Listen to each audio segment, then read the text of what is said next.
What's up, lovers of whiskey and watchers of YouTube?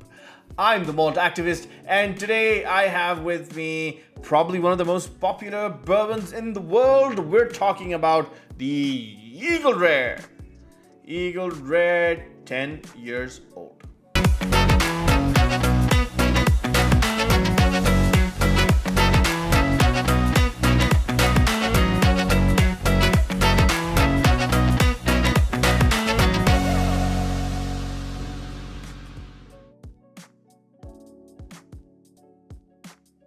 Now, before we begin, let me tell you about our subscriber giveaway. I'm giving away not one, not two, not three, but 4 Aaron quarter casks to 4 lucky winners. All you have to do is be a subscriber on this channel. So if you're not, then I don't know what you're waiting for. Hit that subscribe button, hit that bell icon, and who knows, you might be the winner of an Aaron quarter cask. Hey, we're all winners here.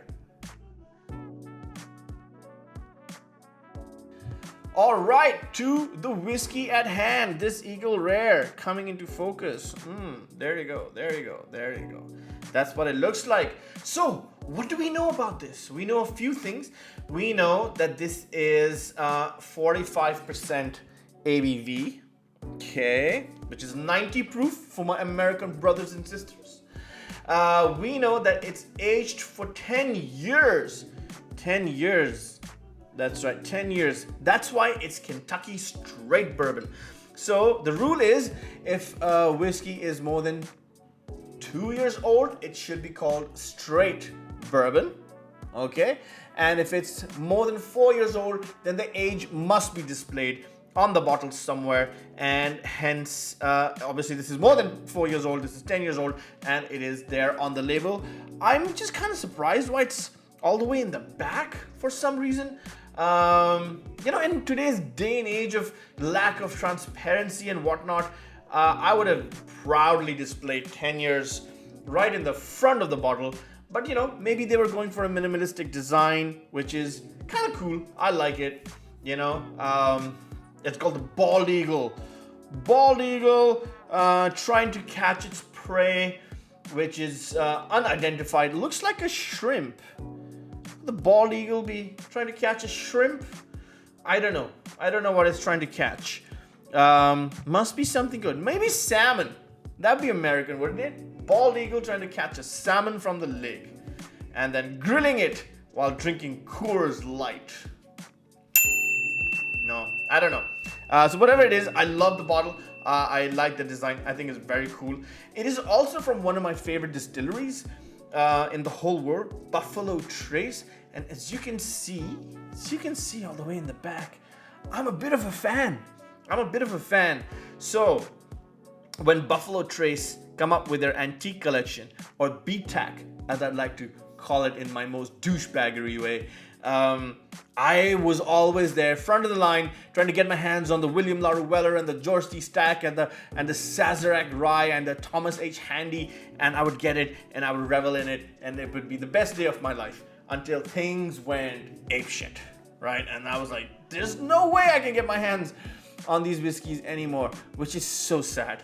You know, unless I have a couple of grandkids or kids that I can just auction off somewhere and maybe get something from the BTAC collection in return. So, unfortunately, that's the way the world is right now. However, we do have a bit of a compromise, because this Eagle Rare, as you can see, goes on to become this Eagle Rare.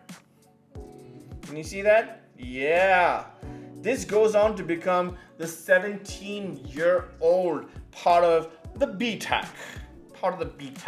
The Buffalo Trace Antique Collection. So, this juice becomes, in 7 years, this juice is going to be impossible to find. So you might as well drink it now. I guess that's what they mean.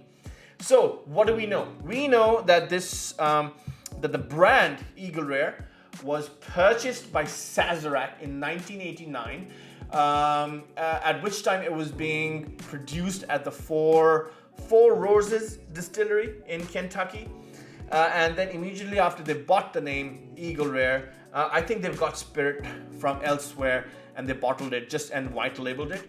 and then much later, not much later, a few years later, they started producing it at that time at the George T. Stagg Distillery, which got finally renamed to the Buffalo Trace Distillery, where it is now consistently being produced. This is mash bill number 1. For those of you interested in mash bills, that means it uses less than 10% rye in the grain mix, which means 90% of that is most probably corn, and the balance 10%, rye, or less than 10%. So, which is the same mash bill that the Eagle Rare 17 uses, also the same mash bill that the George T. Stagg, there you go, the George T. Stagg and the Stagg Junior, they all use. So they're all from the same grain mash that is used to make these whiskeys. The price isn't too bad either. I think it's, sells for around $50 in the US and around 40 pounds or 45 pounds roughly in the UK. So it's not a bad price for what I think is a fairly decent whiskey. But you know what? Let's not judge it before we drink it. Of course, I've drunk it a lot of times, and I thought today would be a good day for me to bring it up on the channel. So here we are. Here we are. What I love the most about, here you go. That's what it looks like. Ooh. Look at that glass. That's a gorgeous glass, isn't it? Oh, wow, I love that glass. What I love about bourbons is that they're not allowed to color their whiskeys. Thank you. Thank you, American Bourbon Committee Society. ABCS. I just made that up. The Gaming Commission. No. The Alcoholics Anonymous. No. The Whiskey Makers of the United States of America. That's a mouthful. I don't know, but whoever it is, whoever laid down the law, said you cannot color your whiskey, and we thank you for that. I wish the SWA, Scotch Whisky Association, is listening. Stop letting people color your whiskeys. It's graceful. Natural wood color, that's what it looks like. That's what it's supposed to look like, which is why we love looking at bourbons. There's no deceit. There's only transparency. Ah, look at that. Look at that logo on that glass. Oh my God. So sexy. I have, of course, drunk this whiskey before, and I will now share my tasting notes with you. I get orange peel, citrus, aged oak, toasted marshmallows, dark honey, maple syrup, dried roses. Having said all of that, I feel it's not 100% balanced. The nose, there's something that is just missing that I can't put my finger on. It's not giving me a full, robust nose. It's giving me a decent nose that tells me, okay, this is a bourbon. But there's something, there's just like a tad bit missing from here that I can't put my finger on. I wish it was, do I wish it was sweeter? Do I wish it was more syrupy? I am not 100% sure what it is, but there's just something that's missing that's making me go, this nose is not perfect.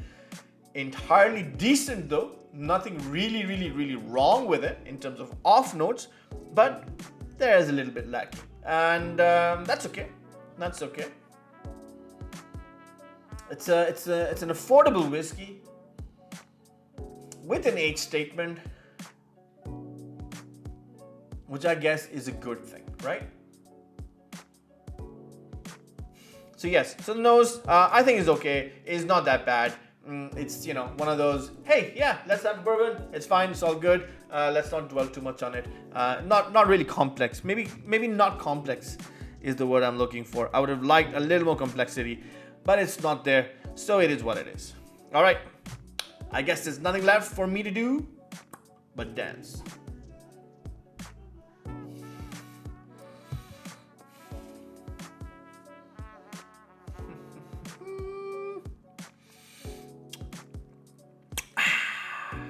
Okay.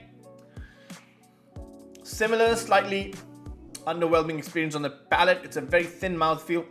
I get toasted brown sugar, orange, citrus, black pepper, savory honey. Is that a thing? I feel like there's honey, but it's not sweet honey.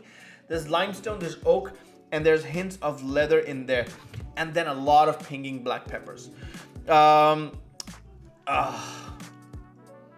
know, I'm not happy with the mouthfeel on this one. It's a bit thin. I prefer my bourbons to really coat my palate, coat my tongue, you know, in its sort of syrupy delivery. But this is not what this whiskey is doing. Yeah, I don't know. Because when you drink the Eagle Rare 17, when you drink the George C. Stagg or the Stagg Junior, based on which, you know, they're on the same mash bill, it's a completely different drinking experience. I know their ages are different, their ABVs are different, but the Eagle Rare 17 is a 7-year-old. It's older by 7 years. Served at the same strength of 45% ABV or 90 proof, and it's a completely different drinking experience. So, does that extra 7 years make for a better drinking experience than this whiskey? I guess so, since I've tasted both. So I'm guessing yes. But then, you know, which brings me to this, and we have to judge it in its sort of, you know, in its entirety without really benchmarking it against anything else. So, do I like it? Yeah, I guess.